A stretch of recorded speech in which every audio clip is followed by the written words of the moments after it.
Lieutenant Governor Getz, Blue Speaker Braun, Gold Lieutenant Governor Neyman, Gold Speaker Updegrove, Editor Sullivan, youth delegates of the Commonwealth.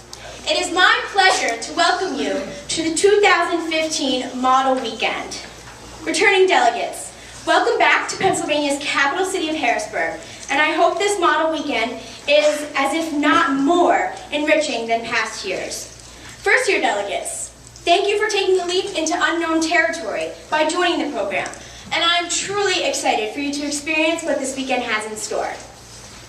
In many nations around the world, receiving an education, especially as a woman, is a precious privilege often accompanied by danger.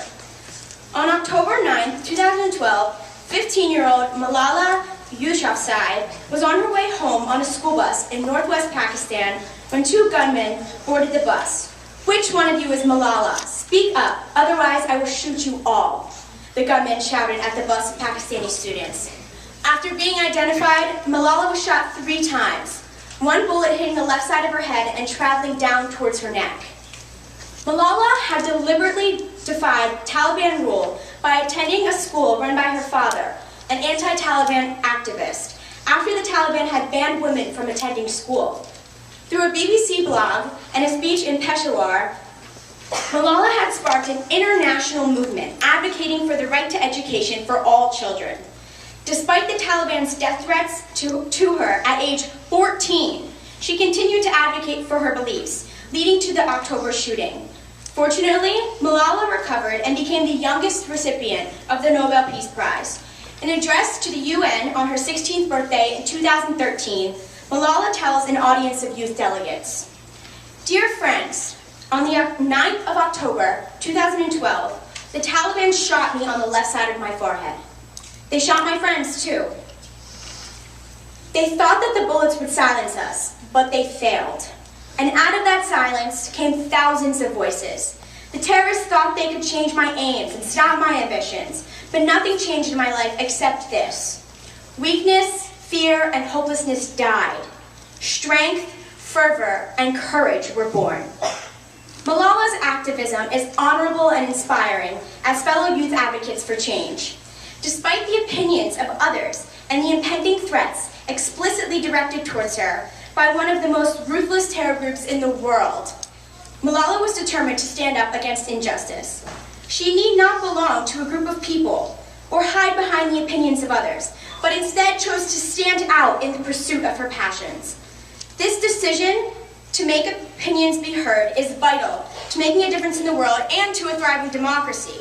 Yet so often we claim shelter beneath the opinions of others or beneath the opinions of political parties in fear of being ostracized.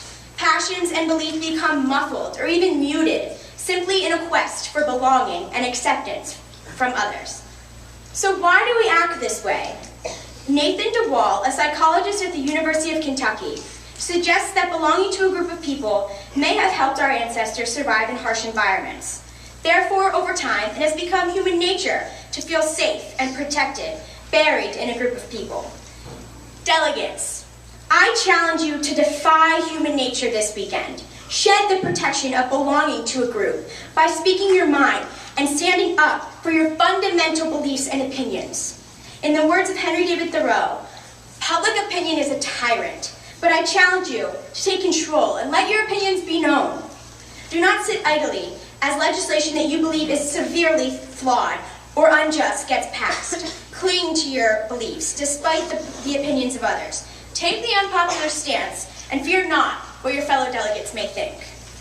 Avoid using political parties as a template, for the complex issues that face our Commonwealth are not simply blue and red.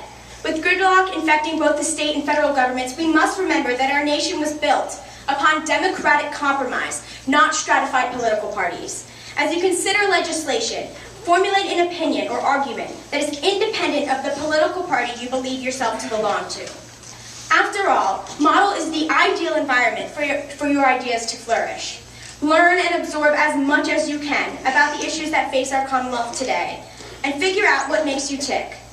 Opportunities like this weekend are few and far between, so embrace it. Allow Model to open your eyes to new perspectives and insights. And do not restrict yourself because you are afraid of diverging from the beliefs from the beliefs of your political party.